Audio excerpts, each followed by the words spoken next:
эмнеге баягы ташрип кеткенден кийин сүйлөй баштадыңыз, эмне корктуңузбу, мурун эмне айтчуңуз эмес, айтпай жүрдүңүз эле дегендей. Ага да себеп бар. Дегенде эки себеп бар. Биринчиден, мен жакта СИЗОдо отурдум. А жерде да мен аман эсен чыгып кеткениме да бир чети Кудайга ыраазымын. Анткени силер ойлонуп көрсөңөр, акылы эси бар адам бардык түшүнөт. Эпштейн деген адам биякта Америкада асылып өлдү. Көбү билет, асылып өзү баягы асылган эмес. Назарбаевдин күйөө баласы Австрияда, Березовский деген четинен биякта деле баары тең эле эч ким сактык кылып албайт. Ошондуктан СИЗОдо отурганда билем, кандай кээ бирлер азыр деле өтүп кетпедиби? Акыркы 3-4 жылдын ичинде кээ бирлер асылып өлдү деп айтып коюшат. Ошондуктан өз өмүрүмөн да аман эсен чыгып кетейин деп. Мен адвокаттарым, туугандарым, досторум айтты, унчукпаңыз, аман эсен чыгып кеткичи анан деп. Ошол бир себеп. Экинчи себеп, мен балдарым да бар, Бишкекте. Улуу балдарым жакта, неберем да бар. Ошондуктан алар да бир кырсыкка учуруп калбасын деп, экинчи себеп. Анан чынын айтканда, жанагы мен Кумторду алып бердим да. Кумтор деген $2,3 миллиард ошол кезде болчу. Азыр бери дегенде бир $5 миллиард компания. Ошону алыш үчүн мага атайын охрананы берип, 9 управлениядан. Мени күнү түнү 3 бала, балдары офицерлер жанымда жүрчү. Немеден алмашып. Мен үй бүлөмдү атайын учактан канал алып кетип, Алматага көчүрүп, 6-базар күндөрү Алматага алып турчумун. Ошондуктан чек арадан өткөндө эле Казакстандын служба безопасности КГБлерин балдарды мени сопровождение кылып туруп, үйгө чейин алып келчү. Анан 6-базар күндөрү ошол Казакстандагылар мени кайтарчу. Бул абдан чоң иш. Баягы түшүнгөн адам түшүнөт. Мага угрозалар аябай көп болгон. Телефондон чалып, үй бүлөмдү коркутуп, балдарымды да коркутуп.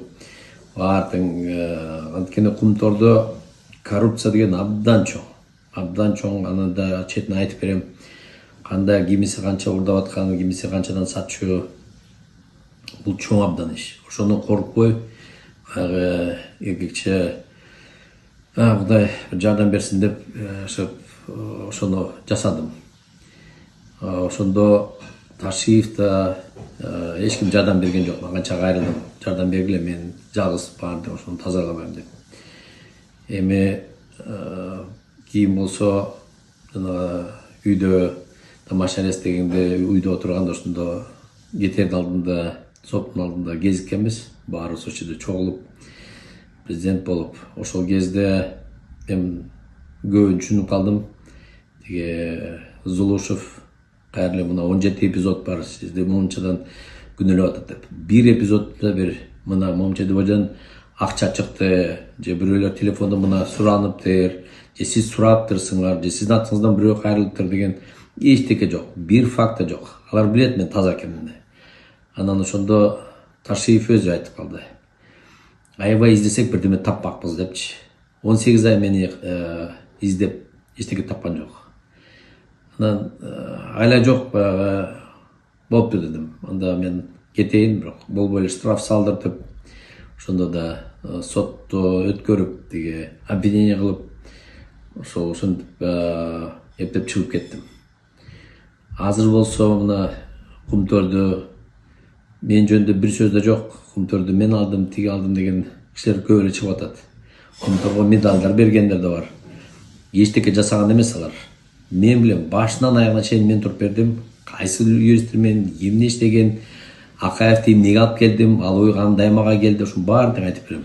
Өзүнчө бир чоң тарых болуп атат. Ошондуктан бияктан отуруп алып, анан жана документти мен кол койгом, глобальный соглашение деген.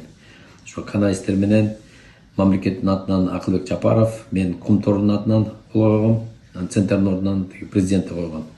Ошондуктан баягы бул келишимди, глобальное соглашение дегенде мен баардыгын билем. Анан бияка келгенде ошондо эле бар болчу. Келишим боюнча мени соттомоктурча мен жөнүндө бир жаман сөз да жазганга калса уруксат жок. Бирок жамандамак турбай мени түрмөгө камашты. Ишти ачышты. Ошондуктан эми азыр ошого жооп бериш керек. Баягы келишимди бузуп алышты.